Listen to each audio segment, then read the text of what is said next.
Today, I'll show you the streamlined and efficient way to conduct your stocktake using AGen. The first step is to scan the barcode.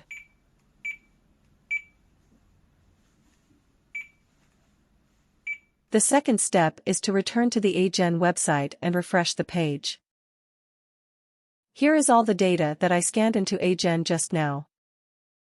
Once you scan the data, it will be saved inside AGen, and from there, you can export the data to an Excel file, allowing you to print it out. This way, your stocktaking process is complete.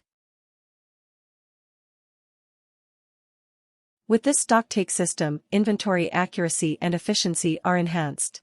For businesses with multiple outlets, AGen allows HQ to monitor real-time stock levels. Please like, share, and subscribe our YouTube channel. Follows our Facebook's pages and visit our websites www.alcaidc.com.